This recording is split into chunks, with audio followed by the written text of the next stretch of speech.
नमस्कार। अपना उत्तराखंड के इस वक्त के बुलेटिन के साथ मैं हूं अनुपम। प्रदेश की हर छोटी बड़ी खबरों को लेकर के पीएम मोदी ने आज रेडियो कार्यक्रम मन की बात की। अपने संबोधन में उन्होंने उत्तराखंड के पौड़ी गढ़वाल के रहने वाले सच्चिदानंद भारती का जिक्र किया। पीएम मोदी ने जल संरक्षण के उनके उपायों की तारीफ की और कहा कि सच्चिदानंद भारती ने इलाके में पेयजल की समस्या का समाधान किया है। उत्तराखंड के पौड़ी गढ़वाल के सच्चिदानंद भारती जी एक शिक्षक हैं और उन्होंने अपने कार्यों से भी लोगों को बहुत अच्छी शिक्षा दी है। आज उनकी मेहनत से ही पौड़ी गढ़वाल के उफरैंखाल क्षेत्र में पानी का बड़ा संकट समाप्त हो गया। जहां लोग पानी के लिए तरसते थे, वहां आज साल भर जल की आपूर्ति हो रही है। साथियों, पहाड़ों में जल संरक्षण का एक पारंपरिक तरीका रहा है जिसे चाल खाल भी कहा जाता है, यानी पानी जमा करने के लिए बड़ा सा गड्ढा खोदना। इस परंपरा में भारती जी ने कुछ नए तौर तरीकों को जोड़ दिया। उन्होंने लगातार छोटे बड़े तालाब बनवाए। इससे न सिर्फ उफरैंखाल की पहाड़ी हरी भरी हुई, बल्कि लोगों की पेयजल की दिक्कत भी दूर हो गई।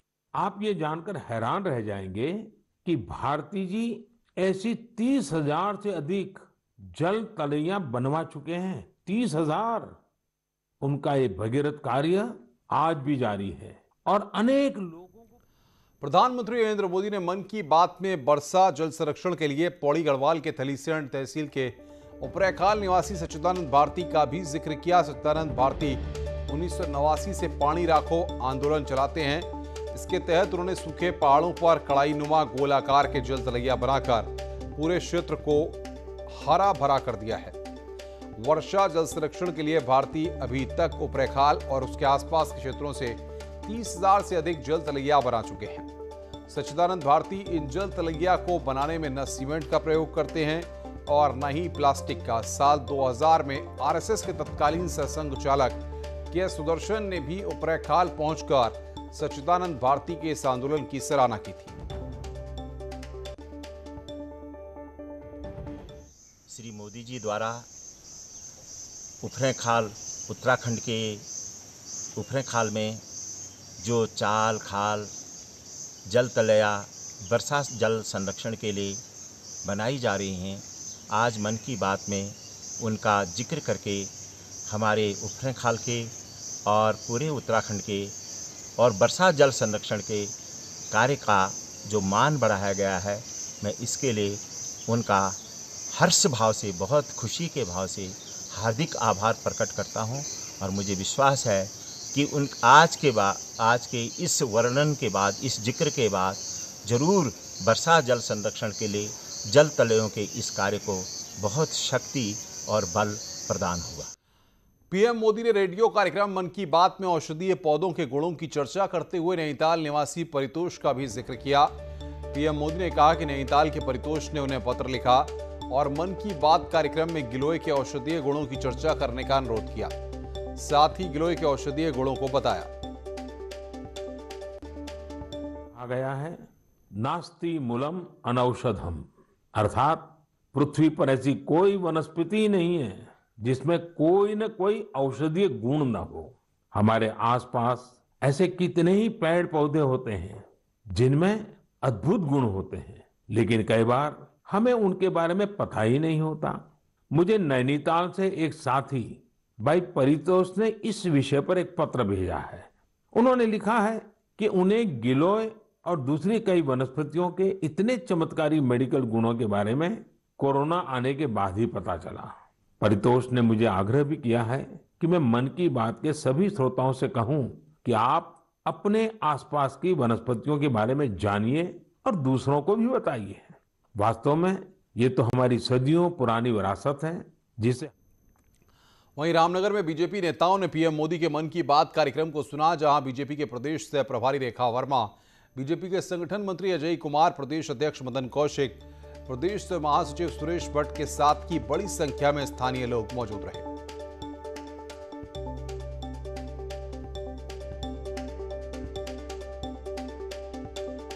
सामूहिक रूप से मन की बात कार्यक्रम प्रधानमंत्री जी का सुनने का अवसर मिला आज हमारा सौभाग्य है कि प्रधानमंत्री जी ने अपने राज्य के भी 2 बड़ी घटनाओं का जिक्र किया है और इसी प्रकार से प्रधानमंत्री जी समय समय पर अपने राज्य को लेकर भी अनेक प्रकार के इस प्रकार जो प्रेरणादायक बातें पूरे देश को बताते हैं।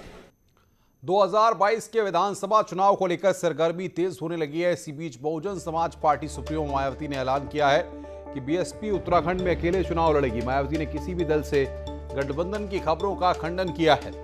आपको बता दें कि उत्तराखंड के मैदानी हिस्सों में बीएसपी का प्रभाव रहा है और 2002, 2007 और 2012 के चुनाव में बीएसपी को जीत भी मिली थी, जबकि 2017 के चुनाव में बीएसपी का सूपड़ा साफ हो गया था। दरअसल आज बीएसपी की प्रमुख मायावती ने गठबंधन को लेकर एक के बाद एक ट्वीट किए। मायावती ने ट्वीट करते हुए स्पष्ट किया कि बीएसपी ओवैसी की पार्टी के साथ गठबंधन की खबरों को पूरी तरह से खारिज करती है। मायावती ने अपने ट्वीट में लिखा है कि मीडिया के एक न्यूज चैनल में कल से खबर प्रसारित की जा रही है कि उत्तर प्रदेश में आगामी विधानसभा आम चुनाव में ओवैसी की पार्टी एआईएमआईएम और बीएसपी मिलकर लड़ेंगे। ये खबर पूर्णतः गलत, भ्रामक और तथ्यहीन है। इसमें रत्ती भर भी सच्चाई नहीं है, अतः बीएसपी इसका जोरदार खंडन करती है।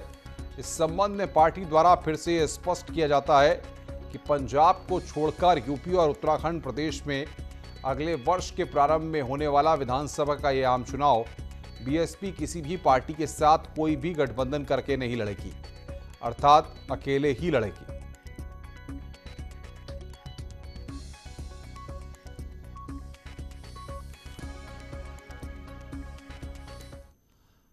देहरादून पुलिस ने साइबर अपराध के गढ़ में ताबड़तोड़ छापे मारे हैं। एसटीएफ ने जामताड़ा, बंगाल, भरतपुर, नूह और मेवात में छापे मारे हैं और 1 दर्जन से ज्यादा अपराधी गिरफ्तार किए गए हैं। साथ ही डीजीपी अशोक कुमार की फेसबुक पर फर्जी प्रोफाइल बनाने वाला मास्टरमाइंड इरशाद को भी एसटीएफ ने राजस्थान के भरतपुर से गिरफ्तार किया है। एसटीएफ इरशाद और एक अन्य आरोपी को देहरादून लेकर आई है।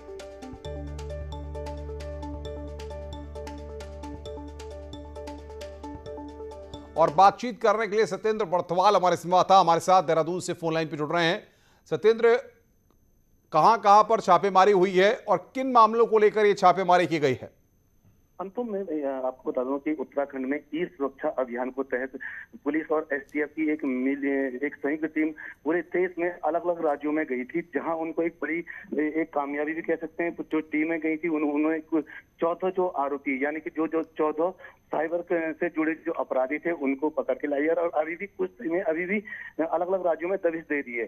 तो इसमें सबसे बड़ा मामला ये था कि डीजीपी अशोक कुमार की आईडी, फेसबुक आईडी भी हैक हुई थी और जिन्होंने जो हैकर थे या जिन्होंने उनकी आईडी का क्लोन बनाया था वो भी एसटीएफ ने पकड़ के देहरादून लेकर आई है। जी बहुत बहुत शुक्रिया सत्येंद्र हमारे साथ जुड़ने के लिए और बातचीत करने के लिए। चुनावी साल में सामने आए कुंभ में कोविड टेस्ट घोटाले की आंच को कांग्रेस किसी भी सूरत में ठंडा नहीं होने देना चाहती। आज कांग्रेस ने प्रदेश भर में जिला मुख्यालयों पर प्रदर्शन कर प्रदेश सरकार का पुतला जलाया। देहरादून में पार्टी मुख्यालय पर भी कांग्रेसियों ने जोरदार प्रदर्शन किया। आज पूरे प्रदेश भर में कांग्रेस पार्टी में जिस प्रकार से हम लोगों ने हरिद्वार के महाकुंभ में आरटीपीसीआर और एंटीजन टेस्ट का घोटाला हुआ है सरकार की नाक के नीचे, और सरकार के नज़दीकी लोग उसकी जद में हैं। सरकार के तमाम मंत्रियों के, तमाम नेताओं के करीबी लोगों को ठेका दिया गया। हमारी ये मांग थी कि आप इसकी सिटिंग जज से हाईकोर्ट के। कुंभ में कोरोना जांच के नाम पर हुए घोटाले को लेकर कांग्रेस ने अल्मोड़ा में प्रदर्शन किया। अल्मोड़ा में गांधी पार्क के सामने कांग्रेस ने राज्य सरकार का पुतला फूंका और जमकर नारेबाजी की। पूरे देश के आस्था और पवित्रता का प्रतीक हरिद्वार कुंभ में कोरोना जांच के नाम से जो बहुत बड़ा घोटाला हुआ है और इस सरकार की सह में, भारतीय जनता पार्टी के नेताओं की सह में जो घोटाला हुआ है उसकी उच्च स्तरीय जांच की मांग को लेकर के आज कांग्रेस ने इस प्रदेश के मुख्यमंत्री और इस सरकार का पुतला। जम्मू कश्मीर के गुलबर्ग में शहीद हुए मनदीप सिंह नेगी का सैन्य सम्मान के साथ अंतिम संस्कार किया गया। इस दौरान मुख्यमंत्री तीरथ सिंह रावत समेत सैनिक कल्याण मंत्री गणेश जोशी और कैबिनेट मंत्री सुबोध उनियाल शहीद को श्रद्धांजलि देने उनके गांव पहुंचे। इस दौरान सीएम ने शहीद के परिवार को सांत्वना देते हुए सरकार की ओर से परिवार को हर संभव मदद देने का भरोसा दिया। वहीं इस दौरान सीएम ने शहीद के गांव की सड़क को जल्द बनाने के साथ ही सड़क का नाम शहीद के नाम पर रखे जाने की घोषणा की। उसको अपनी ओर से और अपनी सरकार की पार्टी सभी की तरफ से और इधर से श्रद्धा सुमन अर्पित करता हूँ। उनके माता पिता को शक्ति दे और भगवान उसको अपने चरणों में स्थान दे। शहीद के नाम पर, उसके नाम पर यह रोड हो, ऐसा मेरी। उत्तरकाशी के जिला पंचायत अध्यक्ष दीपक बिजलवाड़ पर लगे वित्तीय गड़बड़ी के आरोप के मामले में कमिश्नर गढ़वाल रविनाथ रमन ने जांच रिपोर्ट शासन को सौंप दी है। रिपोर्ट में जिला पंचायत अध्यक्ष को साक्ष्यों के अभाव में लगभग सभी आरोपों से क्लीन चिट दे दी गई है। 2020 में जिला पंचायत के 5 सदस्यों ने विकास कार्यों में अनियमितता और अध्यक्ष पर करोड़ों रुपए के गबन का आरोप लगाते हुए शासन में शिकायत की थी। शासन के निर्देश पर डीएम उत्तरकाशी मयूर दीक्षित की जांच में 691 योजनाओं में से 247 योजनाएं जमीन पर ही पाई नहीं गई थी। डीएम ने अपनी जांच में करीब 27 करोड़ की वित्तीय अनियमितताएं भी पाई थी। रिपोर्ट में टेंडर प्रकाशन में अनियमितता कर विशेष फर्म को फायदा पहुंचाने के आरोप में अपर मुख्य अधिकारी के अलावा निर्माण कार्य कंप्लीट होने से पहले ही ठेकेदार को कार्य प्रतिपूर्ति प्रमाण पत्र देने के मामले में जिला पंचायत के इंजीनियरों के खिलाफ प्रशासनिक कार्यवाही की संस्तुति की गई है। जानकारी में आया है कि कमिश्नर साहब के द्वारा जांच रिपोर्ट शासन को प्रेषित कर दी गई है। अब जो है उसका एग्जामिनेशन किया जाएगा और लॉ डिपार्टमेंट के ओपिनियन के आधार पर आगे जो भी अप्रोप्रिएट कार्रवाई होगी वो की जाएगी। कोरोना के बीच प्रदेश के स्वास्थ्य सुविधाओं को लेकर विपक्ष लगातार सरकार पर हमलावर है। भगवानपुर से विधायक ममता राकेश ने भी सरकार पर निशाना साधा और स्वास्थ्य सुविधाओं को लेकर सवाल उठाए हैं। हालांकि उन्होंने कहा कि भगवानपुर सीएससी को मॉडल सीएससी बनाने की तैयारी चल रही है, इससे लोगों को बेहतर सुविधाएं मिल सकें और लोगों को इलाज के लिए देहरादून और हरिद्वार का चक्कर न काटना पड़े। हमने भगवानपुर सीएससी को मॉडल सीएससी बनाने का बीड़ा उठाया है और बहुत जल्द 2-3 महीने में ही भगवानपुर सीएससी मॉडल सीएससी होगी और पूरे जनपद में नंबर 1 सीएससी होगी। रुड़की से खबर, जहां पर सब्जी मंडी में कोरोना गाइडलाइन की जमकर धज्जियां उड़ाई जा रही हैं। हालांकि प्रशासन ने मंडी सचिव को कोविड गाइडलाइन के पालन कराने के सख्त निर्देश दिए हैं। मंडी में लोग बिना मास्क के पहुंच रहे हैं और सोशल डिस्टेंसिंग का भी पालन नहीं किया जा रहा। इससे संक्रमण के फैलने का खतरा मंडरा रहा है। वगैरह करवाने के डायरेक्शन है और लोग इत्यादि मास्क इत्यादि यूज़ करें, तो उसी के रिगार्डिंग विजिट किया गया था और डायरेक्शन भी दिए गए हैं। और मंडी सचिव को क्लियर मैसेज है कि जो व्यक्ति नहीं करता है तो उस पर पेनल्टी वगैरह भी इम्पोज। चंपावत से खबर है, जहां पर एक तरफ लॉकडाउन के कारण व्यापारियों को नुकसान हो रहा है, वहीं एनएच बार बार बंद होने से छोटे व्यापारी परेशान हैं। छोटे व्यापारी हों या एनएच पर दुकान लगाने वाले व्यापारी, सभी एनएच बंद होने और पर्यटकों के नहीं आने से मायूस हैं। रोड का बंद होना और ऐसे में पहाड़ का व्यवसाय बिल्कुल चौपट हो गया है। पहली बात तो जो है कि जब से कोविड का संक्रमण चला तब जो है कि टूरिस्ट यहाँ पर नहीं आ पा रहा था। अब दूसरी ओर जो है कि मानसून सत्र चल गया है, उससे जगह जगह राष्ट्रीय राजमार्ग बंद होने से टूरिस्ट नहीं आ पा रहा है। नैनीताल से खबर है, यहाँ पर जलाल गांव में रहने वाले लक्ष्मण सिंह को 1 साल बाद भी वन विभाग से मुआवजा नहीं मिल सका है। पिछले साल 10 जून को लक्ष्मण सिंह की 80 बकरियों को गुलदार ने गौशाला में मार डाला था, जिससे किसान को भारी नुकसान हुआ था। इसके बाद विधायक और ब्लॉक प्रमुख ने हर संभव मदद का भरोसा दिया था, लेकिन अभी तक उनको कोई भी मदद नहीं मिल सकी है। हालांकि नैनीताल विधायक संजीव आर्या ने बताया कि 2 वन प्रभागों के कंफ्यूजन के चक्कर में अब तक मुआवजा नहीं मिल पाया है। हम बकरी बाड़ा बनवा देंगे और 10-12 बकरियां दिला देंगे आपको करके ये आश्वासन दिया था मेरे को। उसमें आज तक मतलब कोई वो नहीं है मेरे पास कोई सूचना। पहले उन लोगों ने वो कागज़ हमें बताया गया कि डीएफओ नैनीताल के क्षेत्रांतर्गत है, लेकिन बाद में पता लगा कि वो डीएफओ रामनगर के जुरिडिक्शन में आता है। तो एक बार मैंने उनसे फिर अपील की है कि आप अपने सारे कागज़ डीएफओ रामनगर के समक्ष प्रस्तुत करें, मेरे संज्ञान में ले आएँ। मैं उसके बाद आगे निश्चित तौर पर डीएफओ रामनगर से बातचीत करके जो भी उनको अतिशीघ्र आवश्यकता है, जो उनकी ज़रूरत है, जो उनको मिलना चाहिए, उसके लिए मैं निश्चित तौर पर प्रयास करूँगा। टिहरी झील में 2 महीने बाद कोविड गाइडलाइन का पालन कराते हुए बोटिंग तो शुरू कर दी गई है, लेकिन बोट व्यवसायियों की लापरवाही भारी पड़ सकती है। बोट व्यवसायियों द्वारा कोविड नियमों की खुलेआम धज्जियां उड़ाई जा रही हैं। पर्यटकों को बिना मास्क और थर्मल स्क्रीनिंग के ही एंट्री दी जा रही है। वहीं उनकी कोविड नेगेटिव रिपोर्ट को भी चेक नहीं किया जा रहा और बोट में पूरी सवारी भरी जा रही है। इससे कोरोना संक्रमण का खतरा एक बार फिर बढ़ सकता है। पर्यटन विभाग द्वारा कोविड नियमों का पालन नहीं करने पर बोट लाइसेंस रद्द करने की चेतावनी दी गई।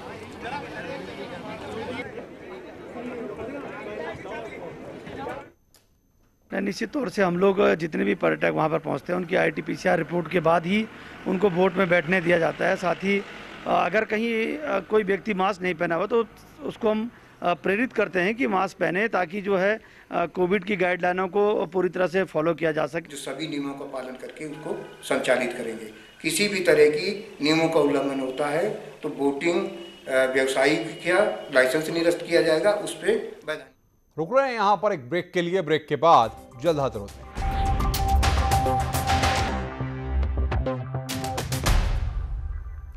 सीएम तीरथ सिंह रावत ने जल संरक्षण के लिए शिक्षक मनोज सती की तारीफ की है।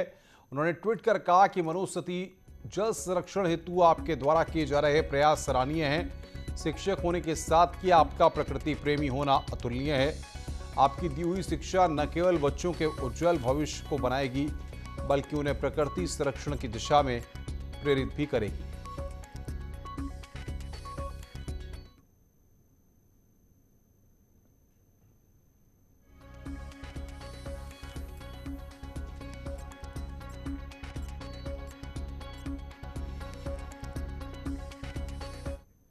काशीपुर से खबर है, जहां पर कुंडा थाना क्षेत्र में नाबालिग लड़की की शादी का मामला सामने आया है। वहीं सूचना मिलने पर पहुंची पुलिस, जिसके बाद शादी समारोह में हड़कंप मच गया। पुलिस ने बाल विवाह अधिनियम के तहत कानूनी कार्रवाई करते हुए लड़की की मां, बारात लेकर आए दूल्हे, उसके पिता और लड़की के मामा को गिरफ्तार किया है। इस दौरान लड़की का पिता और शादी संपन्न कराने आया पंडित मौके से फरार हो गया। इसकी तलाश पुलिस की टीम कर रही है।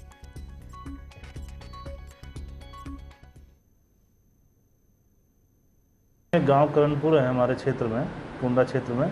तो इसमें सूचना मिली थी किसी जो नाबालिग बच्ची है उसका विवाह हो रहा है। तो वहाँ पर पुलिस पहुँची। पुलिस द्वारा देखा विवाह हो चुका था, तो तब लड़का और लड़के का मामा और लड़के के पिता और लड़की की मां को अरेस्ट किया गया। उनके खिलाफ मुकदमा लिख के आवश्यक कार्रवाई की गई। सड़क और परिवहन मंत्रालय 1 जुलाई से ड्राइविंग लाइसेंस बनाने के लिए नए नियम लागू करने जा रहा है। इसके बाद लाइसेंस के लिए RTO में जाकर टेस्ट देने की जरूरत नहीं पड़ेगी। इसके तहत जिन लोगों ने निजी ट्रेनिंग सेंटर से ड्राइविंग की ट्रेनिंग ली, वहीं से मिलने वाले सर्टिफिकेट से व्यक्ति का लाइसेंस बनेगा। ये वही निजी ड्राइविंग लाइसेंस होंगे जो RTO से मान्यता प्राप्त होंगे। लर्निंग लाइसेंस का टेस्ट होना या जो भी वाहन संबंधित जो कार्य होने हैं सारे ऑनलाइन होने हैं, फेसलेस जो है उसमें होना है। तो जैसे हमें आदेश आएंगे तो हम लोग उसके लिए रेडी हैं और हम उसको जो है जैसे आदेश आएंगे हम शुरू कर देंगे। उत्तराखंड में एक हफ्ते और कोविड कर्फ्यू बढ़ सकता है, लेकिन 29 जून से बाजारों के खुलने का समय बढ़ाया जा सकता है। सुबह 6 बजे से शाम 7 बजे तक बाजार की टाइमिंग करने पर सरकार विचार कर रही है। वहीं राज्य में टूरिस्ट स्पॉट पर वीकेंड में छूट मिल सकती है। मंगलवार और बुधवार को टूरिस्ट स्पॉट बंद रह सकते हैं, जबकि नाइट में कर्फ्यू पूरी तरह से लागू रहेगा। और आइए अब आपको उत्तराखंड का कोरोना अपडेट बताते हैं। बीते 24 घंटे में राज्य में 164 नए मरीज सामने आए हैं, जबकि सिर्फ 2 संक्रमित मरीजों की मौत हुई है। वहीं 272 मरीज आज रिकवर होकर अपने घर को लौट गए हैं, जबकि राज्य में अभी भी 2500 एक्टिव केस हैं। 4 धाम यात्रा वाले 3 जिलों को वैक्सीन की ज्यादा डोज दी जाएंगी। 4 धाम में रहने वालों को वैक्सीनेशन किया जाएगा। आपको बता दें कि रुद्रप्रयाग, उत्तरकाशी और चमोली जिलों में 4 धाम पड़ते हैं। 1 जुलाई से 4 धाम यात्रा शुरू की गई है, जिसके चलते वैक्सीन की ज्यादा डोज दी गई है। देहरादून को साल 2020 के लिए बेस्ट स्मार्ट सिटी अवार्ड के लिए चुना गया है। इसके अलावा देहरादून को वाटर प्रोजेक्ट अवार्ड भी मिलेगा। लेकिन देहरादून में ट्रैफिक जाम, बारिश में पानी भरने की समस्या किसी से छुपी नहीं है। शहरी विकास मंत्री वंशीधर भगत का कहना है कि 2022 चुनाव तक राजधानी का काम पूरा हो जाए ये संभव नहीं है। वहीं कांग्रेस का कहना है कि चुनाव नजदीक है, इसलिए देहरादून को नंबर 1 बताया जा रहा है, जबकि स्मार्ट सिटी की पोल एक बारिश और ट्रैफिक जाम खोलकर रख देता है। देखिए, smart city step by step है। हर चीज़ 2022 तक कवर हो जाएगी ऐसा तो मैं नहीं मानता, लेकिन अधिकांश चीज़ें 2022 तक हम पूरी करेंगे और अच्छे ढंग से करेंगे, ऐसा मेरा मानना है। देखिए, केंद्र सरकार बहुत होशियारी से काम ले रही है। जिस भी प्रदेश में चुनाव है उसको नंबर 1, नंबर 2, नंबर 3 डिक्लेयर कर दो ताकि जनता में एक पॉजिटिव मैसेज